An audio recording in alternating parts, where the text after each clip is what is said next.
Hello everyone. Today we want to talk to you a little bit about the block descriptions assignment.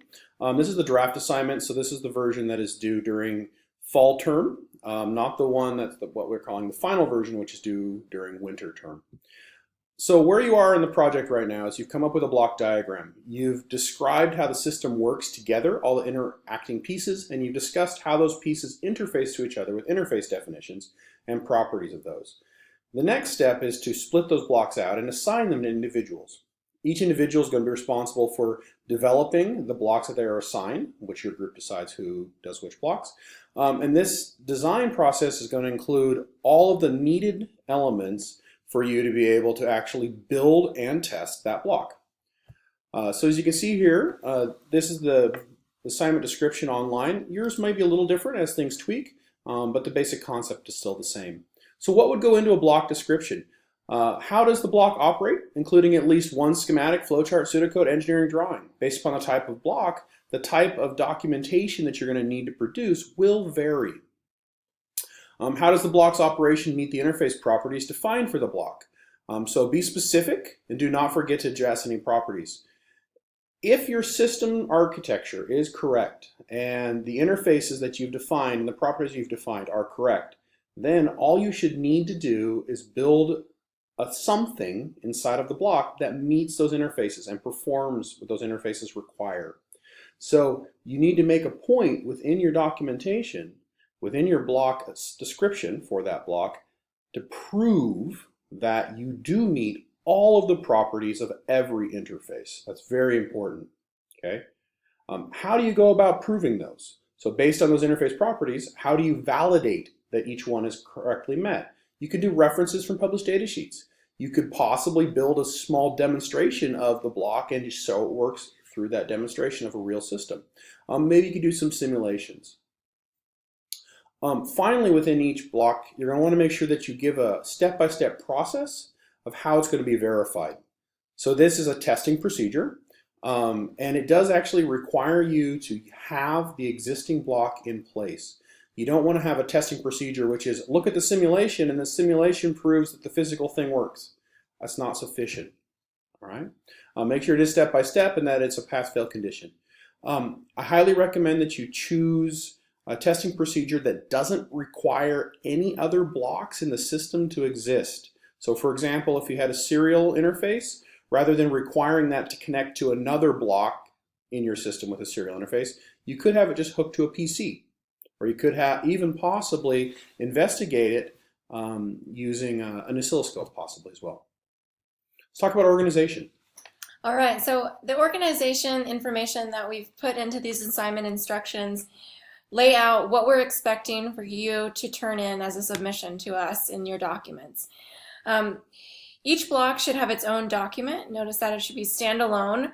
So you're going to be turning at least two documents for your block description draft assignment. And each of these should include an introduction that has a purpose statement and an overview of the document included that frames the information about that block. And then you can assume that the purpose of this document is going to be both informative and instructional. You're writing specifically to fourth-year electrical engineering students, so you're presenting the information to them, but this could also possibly be used to reproduce your work in the future. So it's also an instructional document to make sure that others who are reading this would be able to reproduce your work in the future. And so we also have laid out some of the sections or the sections that we hope that you're going to use in your paper. As I mentioned a minute ago, we're looking for an introduction. That introduction should include a purpose statement and an overview of the document. After that, you'll include a block description explaining what the block does, including a black box image, interfaces, and interface properties. Then you'll need a section on design, schematics, etc., and just giving the facts and the details about the design in that section. Afterwards, you'll have a section on validation, and that will involve the evidence and proof of why the design meets the needs of the block. So don't forget to address each interface and interface property in that section. You'll have a verification section that will detail your testing process. And finally, you'll include the references section because we are expecting that you are going to back up your information that you include about your blocks with data from external sources. So some of the specifics that we're looking for in the submission include at least 400 words for each block. Again, there's a 2-block minimum for this first draft of the assignment. The assignment will later be revised. The revision will not be due until into winter term. So after the first submission, you are going to complete that final revision in winter term again, and you'll complete a writing portfolio at that time. But you don't need to worry about that with the first draft.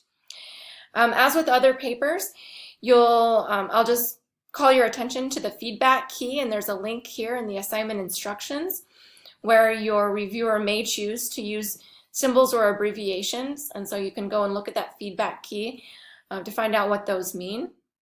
You'll be using IEEE format as usual, and you'll be submitting your documents to the student portal interface, and make sure that you submit those in MS Word form. Okay, now let's have a look at the rubric. So talking about the rubric, first thing to be aware of is that each of the blocks are going to be scored using this rubric, and we're going to average those 2 scores together. The rubric is broken into 2 sections, as you're familiar with, the design components and the communication components. Let's talk about the design components. Operation. It's very important that within the document, within each block description, you clearly define the operation of the block. This is both from the point of view of how the block interfaces with the system, as well as just how the block functions, because the reader needs to believe that the block is going to fit the needs of the project. Graphics, so schematics, drawings, flowcharts, etc., etc. Those need to be clear, concise, and industry normal, or industry standard, based on the words you want to use. One thing we really don't want to see is something that looks like a robotic ransom note, where there's a bunch of figures copy and pasted and put together with wires and lines. That's not going to work. Additionally, elements for industry standard would include reference designators and schematics, hole sizes and mechanical drawings, using the proper shapes when creating UML diagrams and flowcharts. All of those elements need to exist in your graphics. Properties. The properties for your interfaces need to be listed, and we need to be confident that you have addressed each of those properties and that they will function. That's part of the validation, which we'll talk about in a second. We're not going to go back and double check that your interfaces match those that are in the student portal, but if you design a block with different properties than what's in the student portal, you're running a significant risk that you and your partners are going to be designing pieces for different systems. So I recommend you just copy and paste from the block diagramming tool on the web, maybe do a little formatting adjustment, but at least the content can be copied and pasted. Validation. So you need to demonstrate that your design is valid, that to the best of your abilities, your research, your skills, your experience, this system will work. So how would you do this? Looking and doing research online, possibly finding data sheets for components, looking into best practices that are listed possibly in sites like Circuit Cellar or found through the library. You can find a lot of good references from hobbyist websites as well. Maybe not for some of the high-end parts you might be using, but there should be some good content as well. But this research is what's used for you to be confident in your design. So we need to see that you're confident in your design and that you've used significant or sufficient resources to do that. Ways that you could do it, you could, again, as I said, the data sheets. Another one that might work for some groups is you could actually build your block. And by building your block and going through your entire verification process, that kind of is your validation too. It's a little bit of the cart before the horse, but if you have time to do it and you want to take that on, that is a way of validating your design. Verification or testing, that section needs to be step by step, very important, numbered steps. And the process that those steps go through needs to be appropriate for another ECE senior not familiar with your block, could be familiar with your project, but not familiar with your block, to be able to go through the process of testing it. It should test the interfaces. So based upon the inputs to the block, you should get the appropriate outputs for the block, and vice versa. It's also very important that, I recommend at least, that you don't write a testing procedure that requires other blocks in your system to exist. I talked about that a little earlier. Your integrative learning, we need to make sure that throughout the document there's proper transitions of concept. I'm not talking necessarily writing transitions, but transitions of concept between different sections, as well as cohesive document. We want to see those references in text citations. That would be very important and useful for this. The final component in the design is the block completeness component. This is pretty much, do we as evaluators feel the block is ready to be built? Specifically, could the document be handed to another member of your project team and they'd be able to, just upon what's there, build the block and test the block, knowing that it's functional, without further research or questions. So it's kind of a catch-all. It actually involves some of the other previous elements in this rubric as well. Let's talk a little bit more about the communications components. So the communications components you're going to see in the rubric for this assignment are very similar, or in many cases exactly the same as those that you've seen in the rubrics for previous assignments. I'll be looking specifically at your communications components in your papers, and I'll be evaluating those based on how well you are addressing the audience. And in this case, we've defined the audience very clearly for you. So I'm going to be looking specifically at how appropriate your document is for that senior electrical engineering student audience. You're also going to be graded on the clarity of the purpose in your document, which will include a purpose statement, and the direction or focus in the paper, that each of the sections has a clear purpose and is useful to the reader. I'll also be looking at the genre and disciplinary conventions. Again, some of those, many of those are already laid out for you based on the assignment instructions and the IEEE format. I'll be looking at contents development and organization. Have you explained clearly and appropriately?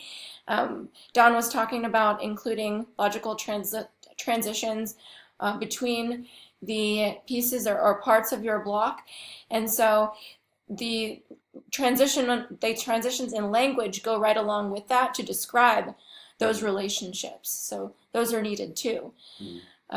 And then your sources and evidence, Don also described how you'll be expected to use research. And so I'll also be checking the use of skill and the skill in the use of research within the documents, as well as grammatical and syntax fluency, and then the visual elements of the document, including formatting elements, tables, figures, and any other visual elements you may include. So that concludes our description of the assignment for the block descriptions first draft. We look forward to reading your drafts.